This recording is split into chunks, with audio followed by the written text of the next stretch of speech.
वकीलों का नए कानून के खिलाफ विरोध। दमोह में अधिवक्ताओं ने कार्य बंद कर निकाली रैली, कलेक्टर को सौंपा ज्ञापन। दमोह में आज अधिवक्ताओं ने केंद्र सरकार द्वारा प्रस्तावित नए कानून का विरोध किया है।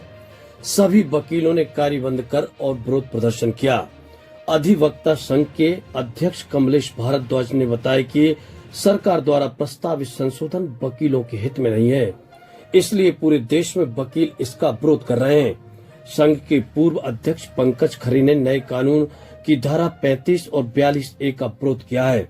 उन्होंने कहा कि नया प्रावधान के अनुसार यदि कोई वकील केस हार जाता है तो शिकायत पर उसे पक्षकार को 5 लाख रुपए देने होंगे। उन्होंने आरोप लगाया कि अब वकीलों को आपस में लड़ाने की कोशिश है। खरे ने कहा कि पहले भी कानून में बदलाव से वकीलों को नुकसान हुआ है। उनकी लाखों रुपए की कानूनी किताबें और लाइब्रेरी बेकार हो गई हैं। उन्होंने कहा कि सरकार से अहंकार छोड़कर वकीलों की मांगों पर विचार करने की अपील की है। वकीलों ने कलेक्ट्रेट में ज्ञापन सौंपा है और शहर के में विरोध रैली निकाली है। उन्होंने सरकार के इस कानून को वापस लेने की मांग की है। संघ में कार्य से व्रत है और इस कानून को हम किसी भी हालत में लागू नहीं होने देंगे। इसका पूरा अधिवक्ता विरोध करता है। क्या है ये कानून? इसमें अधिवक्ताओं के कार्यशैली पर रोक लगाई है। यदि कोई भी पक्षकार शिकायत कर दे तो उसमें एक कमेटी बनेगी, उसमें पूर्व न्यायाधीश होंगे, 3 लाख रुपए तक जुर्माना है। और ऐसे ही अंधा कानून को बना के रख दिया है उसके लिए, जिसका पूरा देश में विरोध है। इसका एक्चुअली कानून जो है वो भाई से भाई को लड़ाने का।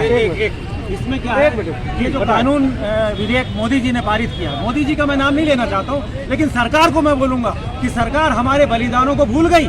जब देश आजाद हुआ था तो वकीलों ने पूरा समर्थन दिया था और आज ये कानून बना दिया। धारा 35B और धारा 42A आप पढ़ें और उसको देखें विधेयक में। उसमें ये बताया गया है कि यदि कोई वकील किसी का केस लड़ता है और हार जाता है तो उसको 5 लाख रुपए उस पक्षकार को देना पड़ेगा। यानी एक वकील से दूसरे वकील को आप लड़वाओगे। कहने का मतलब हमारा ये है कि पहले भी आपने एक कानून बनाया, पूरी धाराएं बदल दी, क्या फर्क पड़ा उस धारा से?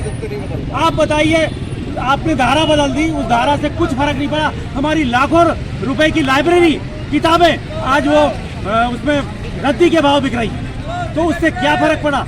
और आपको क्या फर्क पड़ा? ये तो सब ठीक है, लेकिन हमारे वकीलों के ऊपर जो कुठाराघात हो रहा है उसका कौन जिम्मेदार है? ये सरकार जिम्मेदार है। तो मैं उस सरकार से निवेदन करता हूँ, आप मीडिया वालों के माध्यम से निवेदन करता हूँ कि सरकार को जताएं और ये बताएं कि अहंकार में ना आए। जय श्री राम का नारा लगा के रावण भी श्री राम के शरणागत हो गया था। मैं सरकार को भी ये बोल रहा हूँ कि जय श्री राम का नारा लगाकर आपको भी शरणागत होना पड़ेगा और वकीलों के शरणागत होना पड़ेगा।